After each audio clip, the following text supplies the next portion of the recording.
For, what, 25 years, Google search has just been this incredible money-printing machine. We're talking over $200 billion a year. But what if that whole system, the very thing that built the empire, is actually being dismantled? Maybe even by Google itself. That's a pretty heavy question, and that's what we're really digging into today. Welcome to the deep dive. Yeah, today we're jumping into something truly critical, Google's AI revolution, and how it's basically set to change everything about search, about business. And look, this isn't just another small algorithm update, not a minor tweak. Yeah. This is deep, fundamental, I'd even say irreversible. Exactly. It impacts how people find things, how they discover businesses, how they ultimately decide to buy anything online. And to really get our heads around it, we kind of have to look at two huge things happening at the same time. There's Google's internal shift, integrating AI into ads and search. And then there's this whole external thing, these completely new AI search platforms popping up. And understanding both of these new realities, it's not just like helpful information. It's absolutely crucial for any business owner, any marketer, really anyone trying to, thrive, not just tread water. So today, we'll look at Google's big gamble, that internal bet they're making. Then we'll explore this wild west of external AI search. And finally, pull it together into a unified strategy, how you can actually win on both fronts. Right. Think of it like learning to drive a totally new kind of car, but at the same time, the roads themselves are changing shape under you. It's quite a ride we're on. It really is. Okay, so let's start there. Google's biggest gamble, this internal revolution. What's so fascinating, I think, is that Google seems to be intentionally, maybe even bravely, messing with its own golden goose, that massive $200 billion keyword ad model. Yeah. And the trigger, the big catalyst, was obviously the ChatGPT disruption, right? It just changed user behavior almost overnight. Oh, absolutely. People suddenly expected, one single chat, one conversation with an AI to get all the answers. Instead of clicking through like 10 or 12 blue links and piecing it together themselves, Google saw that, and they basically had two choices.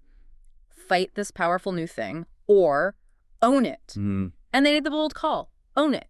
Even, short term, it means cannibalizing some of that cash cow. It's about long-term dominance. And we're seeing this play out now with what some are calling Google's new shopping mall strategy. Is that fair? Yeah, I think so. Instead of sending you away after a quick search, the idea is keep you inside Google's AI world longer. We're already seeing, over 100 million users playing with AI mode. Engagement times are way up. Right. And that gives Google much, much richer signals about what you really want. Deeper intent signals than just a few keywords typed into a box. So the conversation itself becomes the new keyword. Exactly. The conversation is the new keyword. Old Google. Short, kind of stilted messages like telegrams, best running shoes. Yeah. Pizza near me. Right. But this new AI mode, it's built for a full consultation. Like imagine asking, okay, I'm training for my first marathon. I overpronate quite a bit. What shoes work for my gait? Budget under $300, need lots of cushioning. That's incredibly specific. It reveals so much more. It's deeply personal. It's moving from just asking for ingredients to asking for a complete personalized meal plan based on your allergies and goals. Okay, so for businesses then, this means your brand profile is everything. It becomes your new targeting strategy, essentially. Think of it like a dynamic brand credit score. Google's AI is constantly building this detailed profile of you. It looks at everything.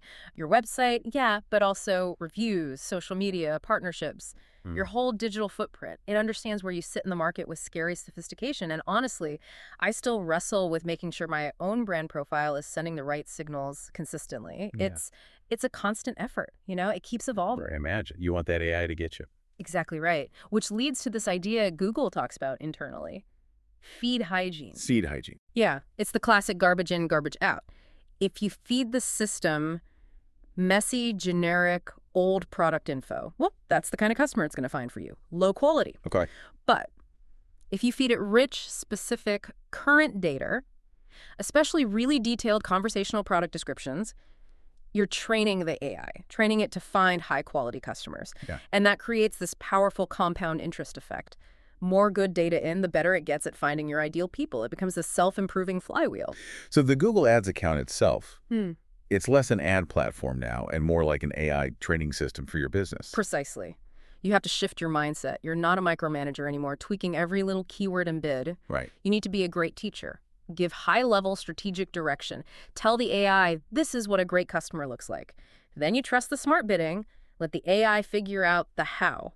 Okay, give us a quick example. How does a business owner actually teach the AI effectively, like this week? Okay, good question. So instead of just bidding on general terms like running shoes, you'd feed the AI specific data about your best customers. Say you sell high-end running gear. You don't just say, get me leads. You upload data maybe about average order value, repeat purchase frequency, maybe even survey scores showing customer satisfaction. By doing that, you're teaching the AI, find me more people like these specific valuable customers, not just anybody. It's a reward system. Uh, Reward leads, you get volume. Reward high-value repeat customers, you get quality. so what's the biggest shift business owners need to make for Google's internal AI? Stop micromanaging. Become a great teacher for the AI. Feed it quality signals. Got it. Okay, let's shift gears now. Widen the lens. Let's talk about that second front, the rise of these external AI search engines. Yeah, so while Google's doing its internal transformation, there's this whole parallel thing happening outside. ChatGPT, Perplexity, Gemini, others are coming too. This creates a totally new channel. It needs its own optimization strategy. We're calling it Generative Engine Optimization, or GEO. Geo. And the key thing to get here is it's not zero sum. Don't think of it like these are stealing searches from Google. It's more like the pie is getting bigger. Mhm. Google search volume, still growing. AI chat searches, also growing, right alongside it. They aren't necessarily cannibalizing each other, at least not yet. That's important for businesses to hear. Yeah. So if they're both growing, what's the trade-off? Why focus on this new channel? It really comes down to volume versus value. The total number of searches happening on these AI platforms. It's smaller than Google search right now, for sure, much smaller. But the quality and the intent of the traffic you get from AI search, exceptionally high. So maybe fewer clicks overall, but each click could be like solid gold. Okay, that makes sense. Fewer leads, but much better leads. So who's really benefiting most right now? Who's in that Goldilocks zone for these external AI platforms? We're seeing pretty consistent results for two main types of businesses. First, local service businesses. Think roofers, HVAC companies, specialized home repairs, high-stakes stuff. Right, things you research carefully. Exactly. You don't hire a roofer every month, so you do deep research. Second type, software or SaaS companies, especially B2B, often involves big decisions, company-wide adoption. Again, lots of comparison, detailed research needed. Okay. The common thread, long buying cycles, perfect for that deep conversational AI research. It's where people really want that personal shopper kind of experience. And that personal shopper idea leads to what you call the high-value traffic reality. Tell us more about that. Right. So yeah, volume might be lower, but the conversion rate, it's dramatically higher. Traditional search traffic maybe converts at, 1 or 2% on a good day. AI search traffic, we're seeing conversion rates anywhere from 10 to 40%. It's staggering. Wow, 10 to 40. Yeah. Yep. It's this credit card in hand phenomenon. By the time someone clicks through to your site from an AI result, they've pretty much decided. They've had that whole conversation with the AI, compared options, got their specific questions answered. Your website isn't for research anymore. It's basically the final checkout step. The AI did the heavy lifting. That's a really profound change in how customers arrive. It makes you wonder, how do these AI engines work? When you ask a question, it's not just sending one little bot out, is it? Oh, no, not at all. It's way more complex. Think of it sending out hundreds of research assistants, little bots, each with a slightly different angle on your question. We call it the AI fanning process. AI fanning, okay. So you ask something like, what's the best CRM for a small marketing agency? The AI expands that single query into maybe 100 slightly different, more detailed variations. Then it searches Google and Bing for each of those variations, scrapes the content from maybe the top 1,000 pages it finds. 1,000 pages. Yeah, roughly. Then it synthesizes all that information into one coherent answer for you. Whoa, hang on. Hundreds of digital assistants digging through thousands of pages for every single query. That's an incredible scale. It's a massive shift in how information is gathered and summarized. And you can actually see this happening. If you look deep in your Google Search Console data, you'll find these insanely long, complex search queries showing up that no human being would ever type. That's the AI bots doing their work. Okay, so this AI fanning, looking at potentially thousands of pages, what does that mean for a business trying to get noticed? It means your strategy has to be about maximizing your surface area. It becomes a numbers game, pure and simple. If your brand is only mentioned on, say, 5 out of those 1,000 pages the AI looks at, your chances of being recommended are pretty slim. Right. But if you're mentioned on 400 of them, suddenly your odds are dramatically higher. And we see AI platforms really favor listicles, top 10 this, best 25, that kind of content. Uh, So getting your brand included in those high-ranking listicles and articles, expanding your footprint across many authoritative sources, that's the single most effective strategy for these external AI engines right now. so what's the key to getting noticed by these external AI search engines? Increase your surface area. Get mentioned positively on lots of authoritative pages, especially listicles. Gotcha. So it's less about my own website ranking directly and more about getting other influential sites to talk about me. That sounds an awful lot like digital public relations. You nailed it. It is a form of digital PR, essentially. You're not trying to rank your own blog post necessarily.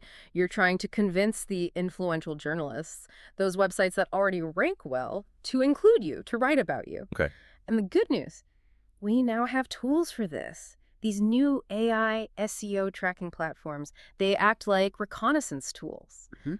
They send out synthetic queries, test queries to ChatGPT, Perplexity, etc., and they report back exactly which URLs, which specific web pages are being referenced most often for your important topics. They basically show you the battlefield. Okay, so these tools show you the target pages.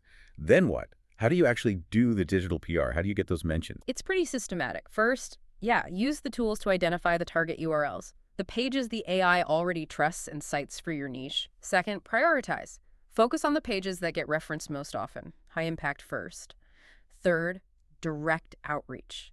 You contact the owners or editors of those high-ranking sites. You negotiate getting your brand placed on their page. Negotiate. Does that mean paying? Often, yes. Expect maybe around $500 for a decent placement on a quality, authoritative site. Sometimes you can work out affiliate deals or performance-based things, especially if you have a really compelling product. But yeah, it's often a paid placement. You need to show them value, too. Okay, $500 for placement. And how quickly does this work? Traditional SEO takes forever sometimes. Yeah, that's the really exciting part here. The speed advantage. It's a total game changer compared to traditional SEO. SEO can take months, even years, right? This AI search optimization. You can see an impact in as little as 24 hours. 24 hours. Mm-hmm. Seriously. Seriously. Once your brand gets placed on one of those high-ranking pages the AI is already referencing, boom. You start showing up in the AI's answers almost immediately. Yeah. Because it's just pulling from those sources it already trusts. So how quickly can businesses expect to see results from this digital PR strategy? Impact can be seen in as little as 24 hours once you're on a referenced page. That is incredibly fast. Okay, let's talk about making this last.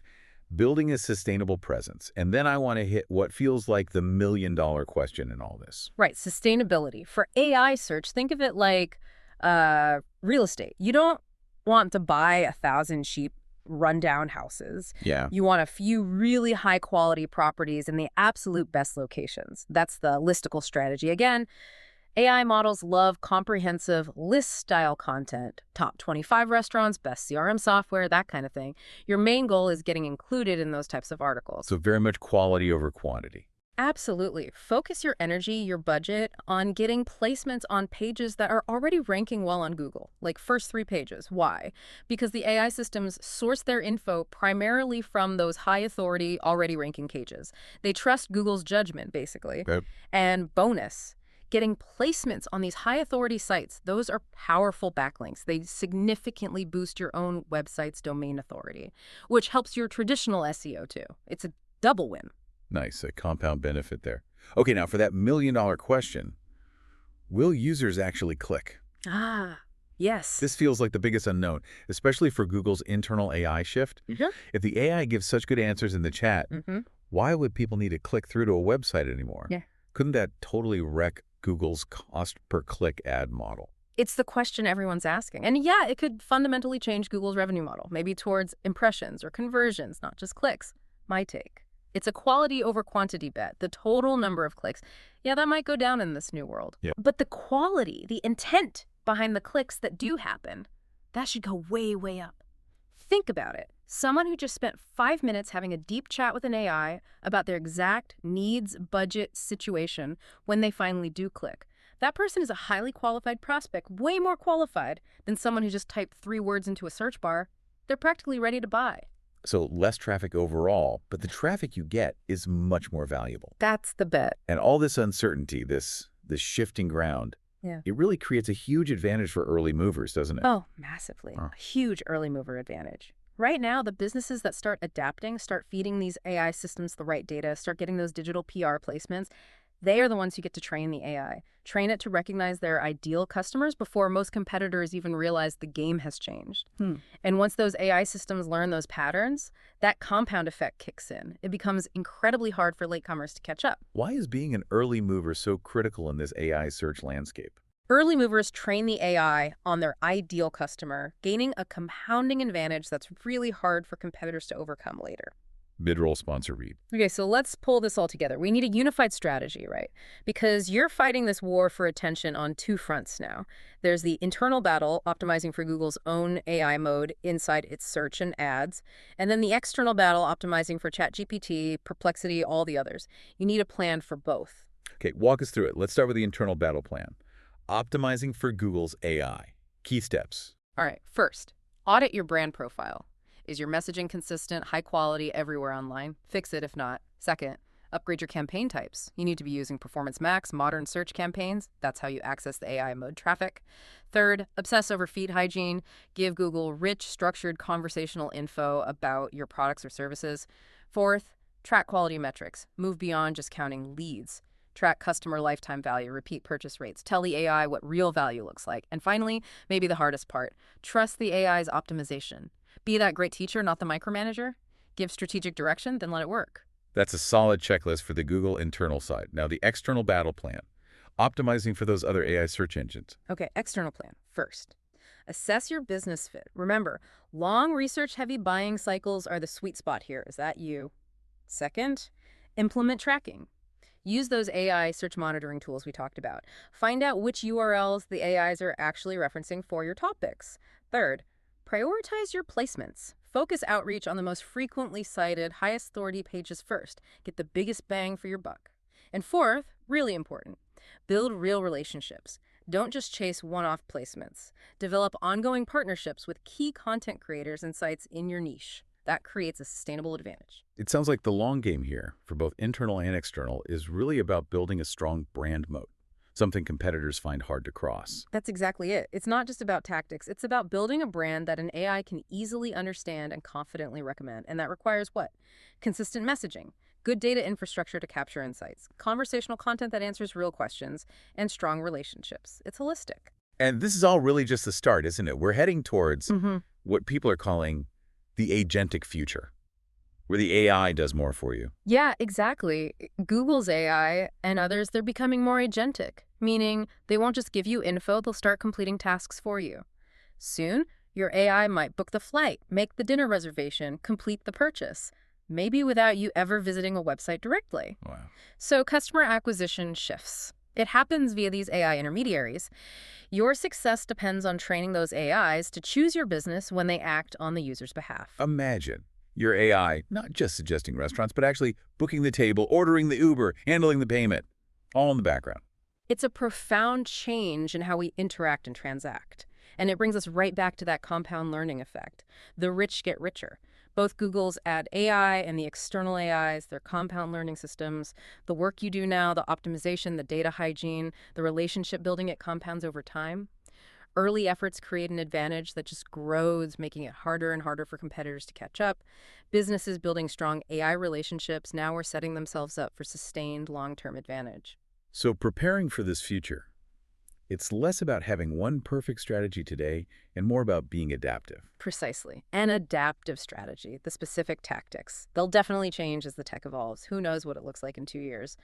But the fundamentals, quality data, consistent branding, conversational content, strong relationships, those remain constant. The winners will be the ones built on that foundation who are willing to adapt as things change. Okay, so the final word here. The future is really being written right now, today. This convergence, internal AI at Google, external AI platforms.